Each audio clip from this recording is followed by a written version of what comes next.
सभी प्रेमी जनों को जय श्री परमानंद। जब से मनुष्य इस धरती पर आया है, अनेक प्रश्न उसके मन में उठते रहे हैं, जैसे वह कौन है, किसने उसे बनाया है, उसका यहाँ आना एक स्वाभाविक क्रिया है या उसको बनाने वाला कोई और है। यदि उसको बनाने वाला कोई और है तो इसके पीछे उद्देश्य क्या है। इन सभी प्रश्नों को लेकर गुरु महाराज से प्रार्थना की तो यह इस चैनल के बनाने का उद्देश्य सिद्ध हुआ। आप सभी से प्रार्थना है कि स्वयं के कल्याण के लिए चैनल को सब्सक्राइब करें तथा अन्य औरों के भले के लिए शेयर अवश्य करें। जय श्री परमानंद। आपकी झोलियां, आपका जीवन मालिक धन धान से भर दे। तो आज का जो विषय है, सत्संग है, जो शब्द है, सूरदास जी का है। तो ये तो बारंबार बताया गया है कि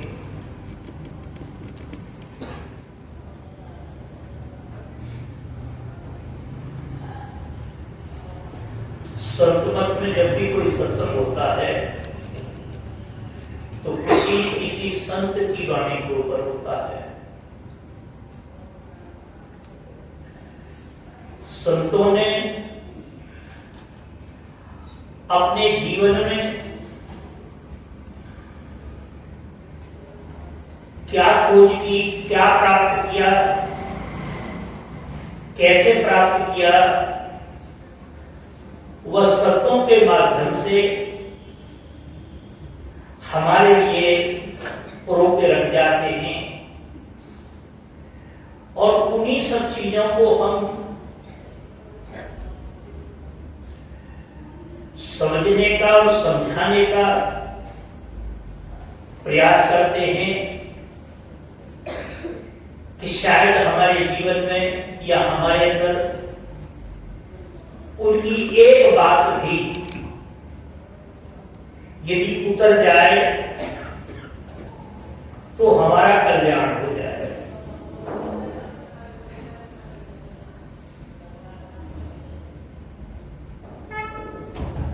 तो संत कहते हैं कि अब ना बनी तो फिर ना बनेगी। ऐसा क्यों कहते हैं?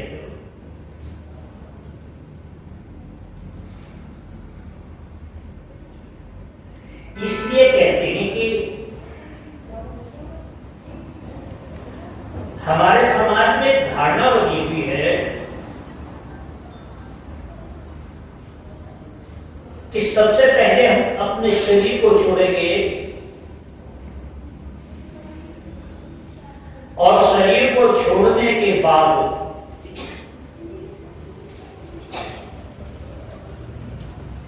फिर हमारा अंतिम संस्कार होगा और जो हमारे परिवारजन हैं, हमारे जो बच्चे हैं, वह हमारे लिए कुछ करेंगे यहाँ पे और उसके करने से हम भवसागर से पार हो जाएंगे। क्या होगा? उसके करने से हम इस भवसागर से पार हो जाएंगे। तो इसी बात के लिए सूरदास जी कहते हैं कि नहीं, ये गलत बात है, ये गलत धारणा है। गलत धारणा क्यों है? तो अनेकों प्रकार के एग्जाम्पल देते हैं कि जब हम कहीं जाते हैं तो हम तैयारी करते हैं यहां से, जैसे अमेरिका जाना हो हमको, तो पहले हमारे पास पासपोर्ट होना चाहिए, पासपोर्ट के बाद वीजा लगना चाहिए और वीजा के बाद वहां की करेंसी होनी चाहिए हमारे पास, मतलब वहां की मुद्रा होनी चाहिए, वहां के पैसे होने चाहिए, वहां के नोट होने चाहिए।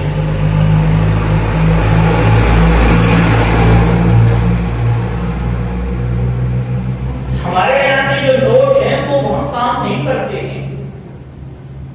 हमारे यहाँ के जो नोट हैं वहां काम नहीं करते और वहां के नोट हमारे यहाँ काम नहीं करते। तो जब हमारे यहाँ के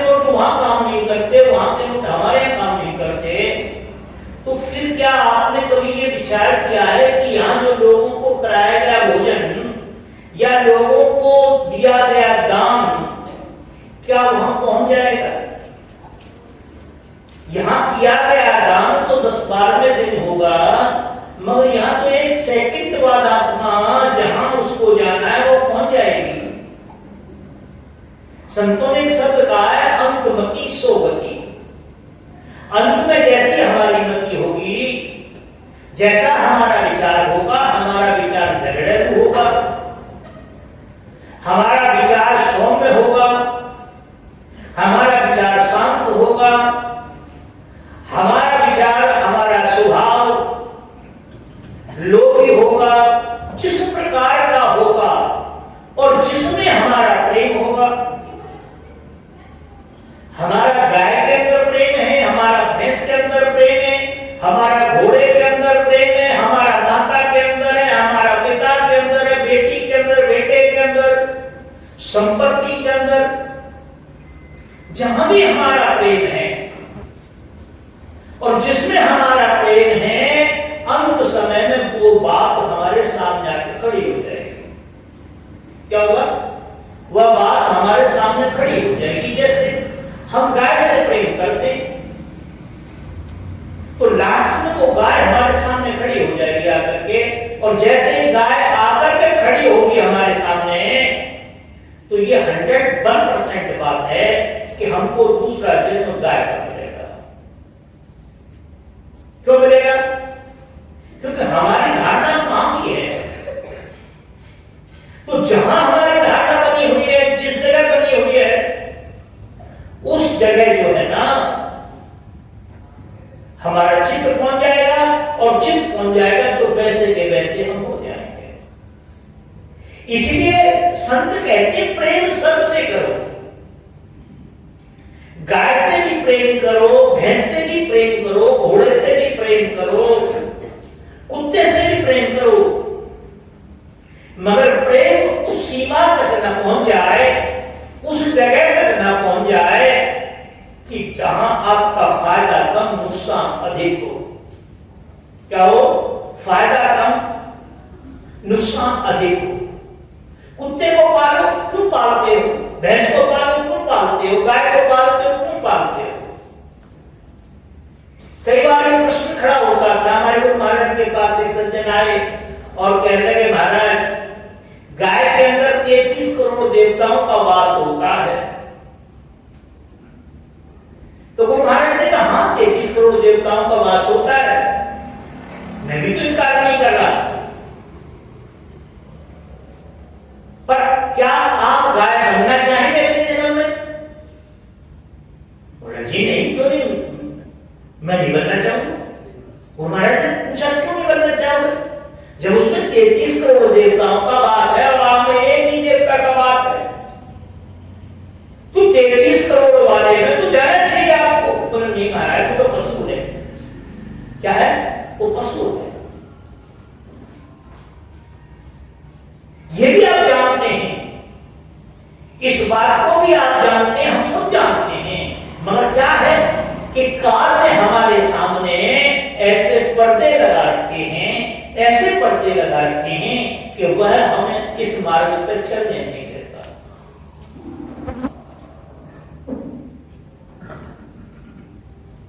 पार्वती शंकर से बोलती हैं कि हे भगवान, आपने पूरा ज्ञान संसार को दे दिया, पूरा ज्ञान आपने संसार को दे दिया, कोई बात नहीं रखी आपने, हर प्रकार की शंकाओं का समाधान कर दिया। उसके बावजूद ये जीव उस तरफ क्यों नहीं जाना चाहता? मालूम है इसको, मगर फिर भी नहीं जाना चाहता। तो शंकर जी कहते हैं, पार्वती ये सहज काम नहीं है। अति हरि कृपा जाई पर होई। अति हरि कृपा उस मालिक की जिसके ऊपर विशेष कृपा होगी। अति हरि कृपा जाई पर होई, पाव देह यह मार्ग सोई।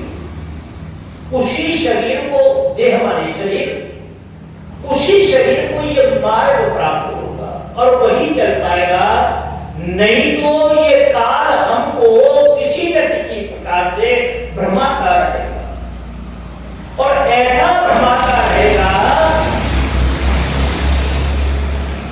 कि हमको ये बात भी नहीं मालूम पड़ेगी कि काल ने हमारी बुद्धि को जकड़ रखा है, और फिर भी हम बैठ करके काल की बुराई कर रहे होंगे। जैसे एक सास अपनी बहू की बुराई करती है जब उसका मालूम में रहना उसी के पास है। एक बहू सास की बुराई करती है जब उसे मालूम में रहना तो उसी के पास है। क्या है? अज्ञान। तो वो कहते हैं कि अंतमति सोगति। हमारी कैसी मति है? हमारे की सेवादार आए थे, उसे हमारे पास एक गाय थी, वो बैठ के गाय से बात करता था, और गाय उसी की तरफ देखती थी, रहती थी भी वो। गाय की भाषा वो जानता था, उसकी भाषा को गाय जानती थी। तो संतों ने कहा 100% उसे गाय बनना पड़ेगा। सबसे प्रेम करें, सबका सम्मान करें, सबका आदर करें, मगर जिसलिए हमें मनुष्य का शरीर मिला है, जिसलिए हमको मनुष्य का शरीर मिला है, यदि उस कार्य को हम नहीं कर पा रहे तो हमको अभागा कहा जाएगा। क्या कहा जाएगा? अभागा कहा जाएगा। कहते ना वो बड़ा अभागा आदमी। तो कहते हैं अब ना बनी तो फिर ना बने। ये जो आपने धारणा बना रखी है कि हमारी संतान ये कर देगी, क्या आपको मालूम है कुछ लोग ऐसे पहाड़ी क्षेत्र में जाते हैं और वो मिट्टी में पहाड़ में दब के नष्ट हो जाते हैं, आज तक ये नहीं पता लगा कि वो जिंदा या मर गए। उनका संस्कार तो जब तक पता नहीं लग जाएगा नहीं होगा संस्कार। ये समाज की धारणा है, समाज की परंपरा है। हम इस वजह से इस तरह से अपने सिस्टम को चलाना चाहते हैं। हम ससम्मान किसी बॉडी को ले जाते हैं और उस बॉडी को ले जाकर के उसका संस्कार कर देते हैं। यदि हम उसकी पैर में रस्सी बांध करके उसको खींच के ले जाए तो हमारी आने वाली जो नस्लें वो भी खींच के ले जाएंगी हमको। इसलिए करते हैं, अथवा कुछ नहीं। घर में शादी होती है, शाम को मौत होगी, दूसरे दिन शादी है, शाम को ही सभी काम कर देते हैं। तो ये बात से तो हो गई ना कि वैसा कुछ नहीं है उस बात से। तो कहते हैं कि अब ना बनी तो फिर ना बनेगी, नर्तन बार बार नहीं मिलता। मनुष्य का जो शरीर है हमको बार बार प्राप्त नहीं होगा, और हम केवल और केवल इस शरीर को, इन श्वासों को, इस पूरे जीवन को व्यर्थ में नष्ट करे जा रहे हैं।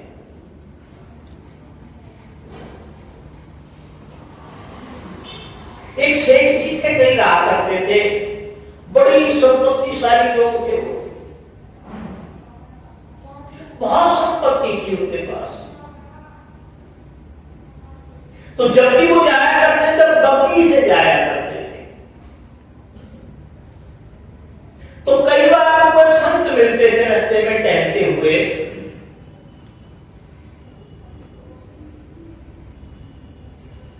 तो प्रणाम का आदान प्रदान हो जाता था।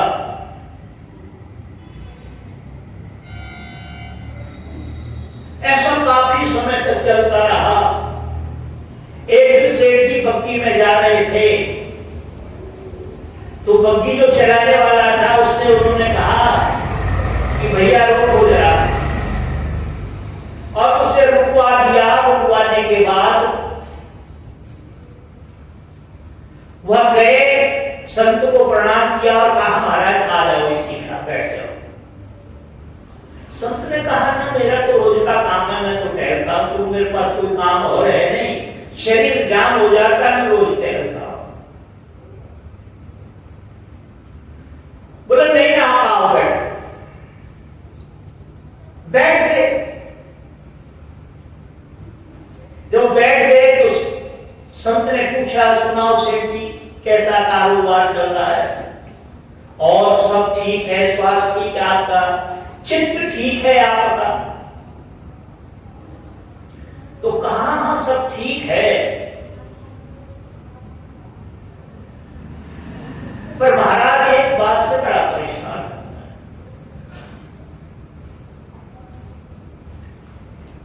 संत ने कहा किस बात से परेशान है? बोले परेशान क्या हूं मैं, महाराज धन धान की कोई कमी नहीं, घोड़े की, गाड़ी की, सब चीज की मौज है,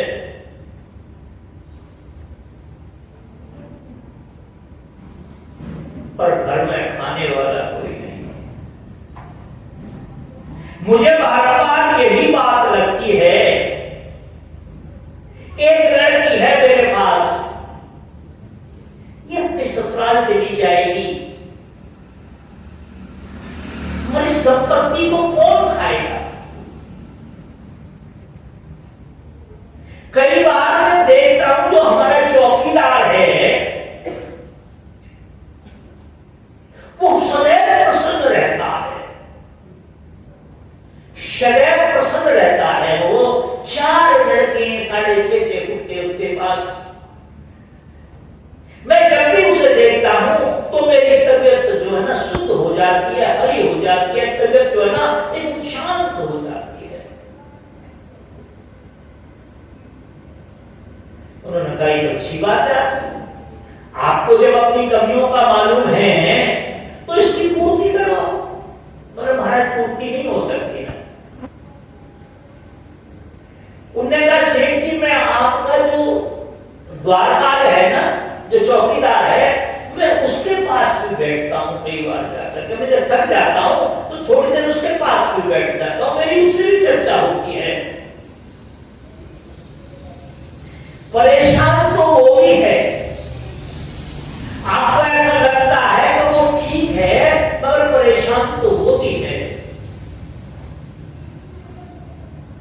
वह कहता है 6.5 फुट के बालक है मेरे, पर काम कोई नहीं करता, एक गिलास पानी मुझे नहीं दे सकता।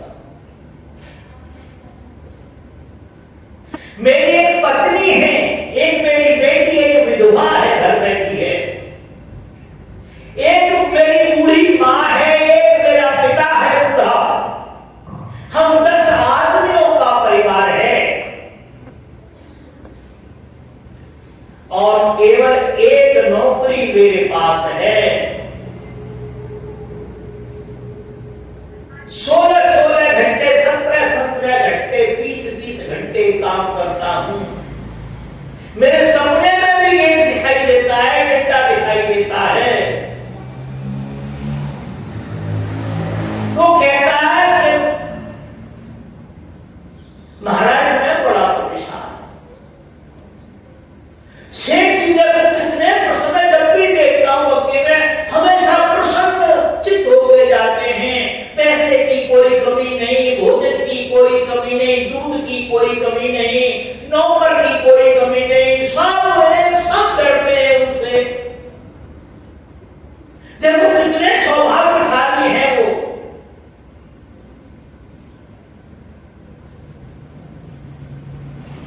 महात्मा जी ने कहा कि जैसे आप दुखी हैं वैसे वो भी दुखी आपके धन से, वो आपके सुख से दुखी है। आप क्यों करना, तो आप उसकी सच्चाई को जानते हैं न वो आपकी सच्चाई को जानता, इसलिए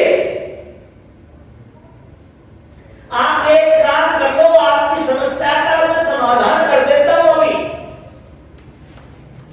जो आपका द्वारपाल है, जो चौकीदार है, उसके चारों के चारों बेटों को आपके यहां भेज देता हूं मैं, उससे मुक्त करा देता हूं, चारों के चारों आपके यहां आ जाएंगे।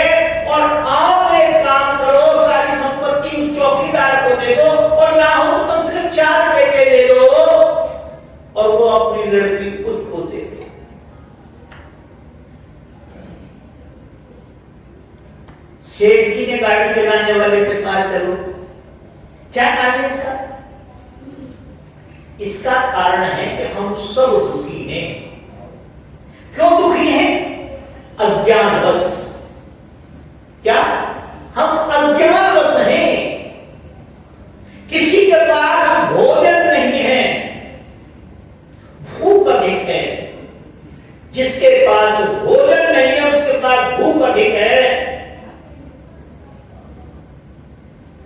और जिसके पास भूख अधिक है उसके पास भोजन नहीं है। जिसके पास बेटे हैं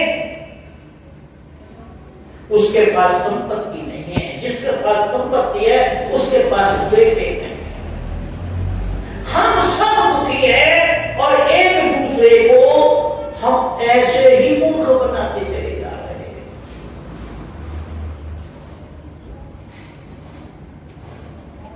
तो सूरदास जी कहते हैं कि अब ना बनी तो फिर ना बनेगी।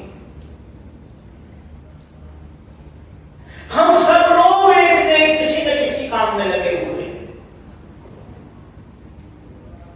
एक बात ईमानदारी से सब मुझे बतलाई, सब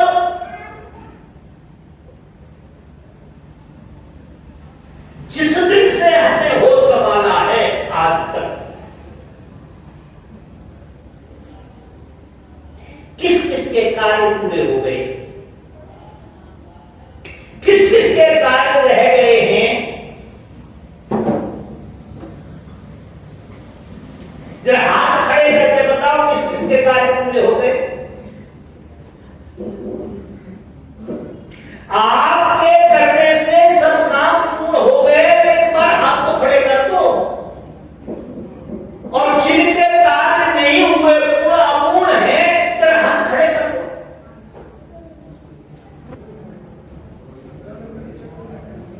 क्या कारण है इसका? इसका कारण क्या है कि हमारा पागलपन है, हमारा पागलपन है।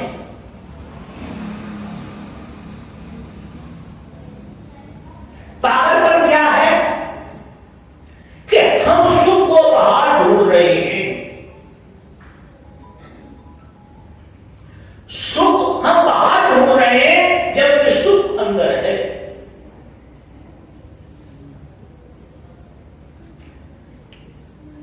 आपनो आप नहीं में पायो।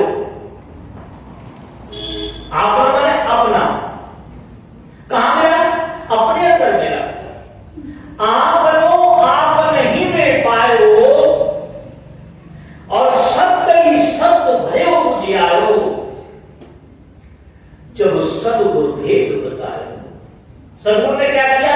भेद बता दिया। वह अज्ञान की गांठ खोल दी कि परमात्मा तेरे अंदर बाहर नहीं है।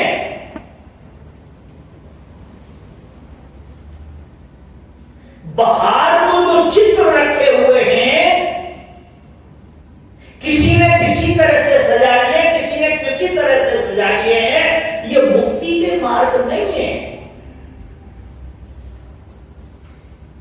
जिन मंदिरों को आप मुक्ति का मार्ग मानते हैं, वो मंदिर मुक्ति का मार्ग नहीं है।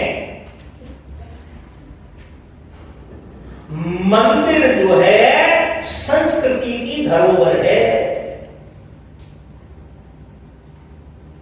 आज हम देख रहे हैं कि इन 50 साल में हमारे साथ क्या हो गया है। हमारा बेटा बात नहीं मानता, बहू सास की बात नहीं मानती है, बेटी मां की बात नहीं मानती है। एक एक हमारी बेटी 4-4 जगह काम कर रही है। पता लगा 2 महीना किसी के साथ रही, 3 महीना 4 महीना किसी के साथ रही, और वो पतियों को ऐसे बदल रही है जैसे सीजन में हम सब्जी बदलते हैं, समय में हम कपड़े बदलते हैं, जबकि हमारे यहां ऐसा नहीं होता था।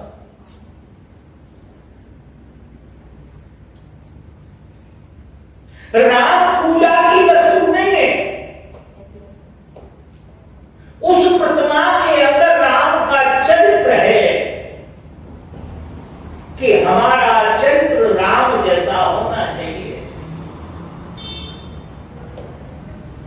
राम के पिता ने राम के लिए वनवास के लिए नहीं कहा, एक बार भी मुझसे नहीं कहा, पूरी रामायण पढ़ ले, बिना कहे वनवास चल दिया। हम भी पिता की आज्ञा का ऐसे ही पालन करें, हमारे जीवन में शांति आ जाएगी। और जब हम जीवन में हमारा शांति आ जाएगा, हम शांत हो जाएगा, फिर मुक्ति कितनी दूर है हमसे। हमारी बेटियां सीता का चरित्र धारण करें, दुख में सुख में किसी कीमत पे भी अपने पति का साथ ना छोड़ें।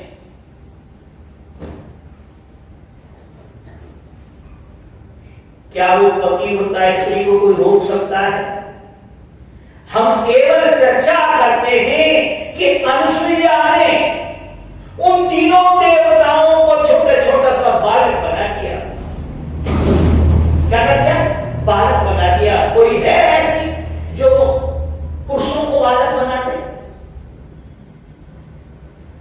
है कोई ऐसे? नहीं। क्या कारण है इसका? क्या ये बात गलत है? नहीं, गलत नहीं है। बात सिर्फ ये है कि हम पहले